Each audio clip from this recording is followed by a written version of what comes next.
gente, hoje a aula é sobre Family Molds.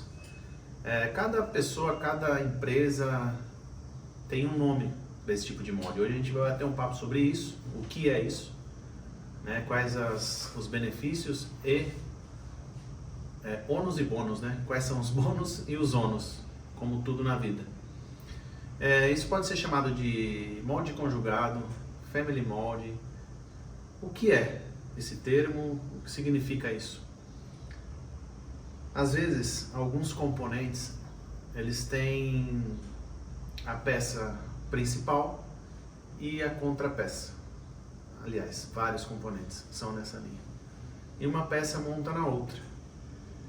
Por uma otimização de custo, a empresa ela opta por pegar essas peças de diferentes características, diferentes volumes. Às vezes são peças, uma com 100 gramas, outras com 150, uma com 200, outras com 300. Esse delta depende muito do tipo de componente. Mas eles são diferentes no peso e nas características muitas vezes, né? Às vezes é uma peça, vou falar aqui um termo bem simples, mas uma peça quadrada de um lado, uma peça retângula do outro. E como você faz para homogeneizar um recalque, uma injeção em peças de diferentes pesos e diferentes características, né? Então existem alguns recursos.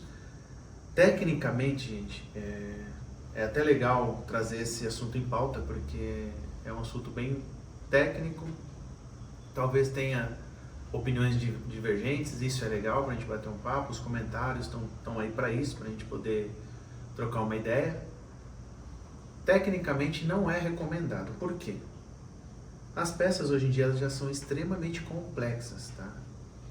E nós temos algumas influências ali em perda de forma de peça, né? Contração diferencial, orientação molecular ou de carga e a refrigeração.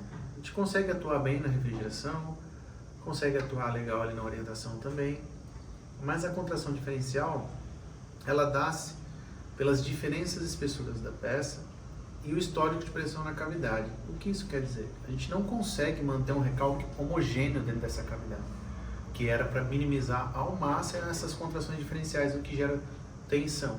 Então, um dos problemas do molde conjugado, mesmo eles não sendo conjugados, nós temos esses problemas. Agora, você imagina eu ter uma peça de um lado de 100 por 100 a 100 gramas e de outro uma peça de 200 por 200 a 300 gramas. Como que eu consigo um empacotamento? Como que eu consigo uma compactação homogênea? É muito complexo, é muito difícil. Então, tecnicamente, não é recomendado o molde família. O molde família nasceu para otimização de custo. Então, eu não tenho custo para fazer ali essas duas peças, uma em cada molde, que é o cenário perfeito.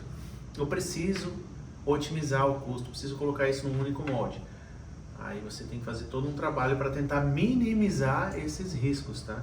Então, vamos lá, ônus. Controle dimensional. Dificilmente você vai ter um controle dimensional bem assertivo, bem apurado, por conta dessas diferenças de compactação, devido à peça ser diferente tanto na sua característica como no seu peso. Balanceamento, gente. Para a gente balancear esse tipo de molde é muito difícil, tá? Se for um molde baixo custo, tem esse molde às vezes numa bucha fria e os canais de alimentação.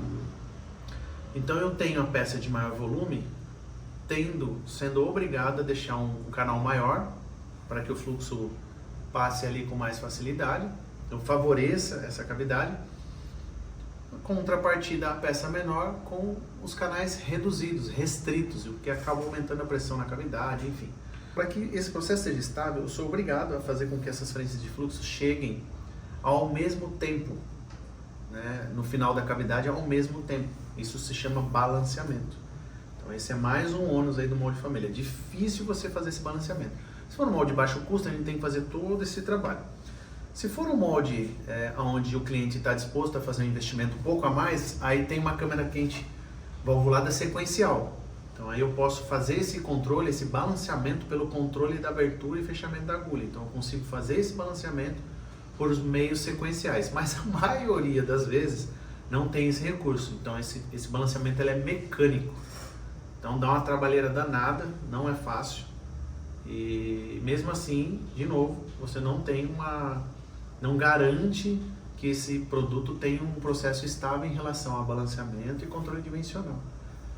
Então o Family Mold nada mais é que peças diferentes no mesmo molde. Eu dei um exemplo aqui de duas, mas às vezes o pessoal coloca, esses dias atrás, a gente fez uns brackets automotivos.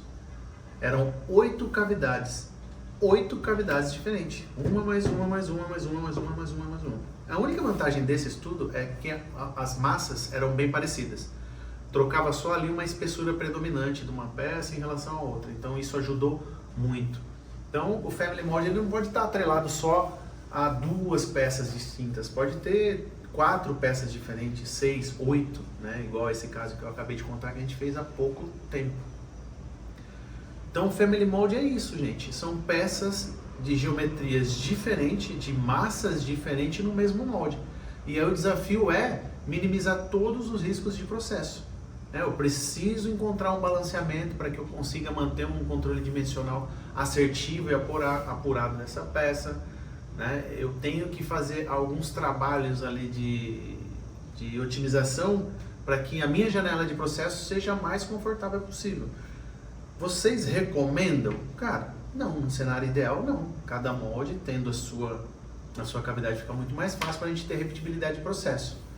Mas o mercado ele se adaptou, é uma realidade e nós também temos que se adaptar. Então a gente minimiza ao máximo o risco de Family Mold. Fechou? Então, só para que vocês recapitulem e lembrem, Family Mold, sucintamente, é só gravar isso. São um molde com peças de diferentes características e massa, peso, no mesmo molde. Ok? Abraço, curtam aí o vídeo, compartilhem, se inscrevam no canal, tá? Meu nome é Elisnei Souza, sou sócio fundador da Soul e a gente vai trazendo conteúdos aqui interessantes e técnicos para a gente bater num papo. Forte abraço.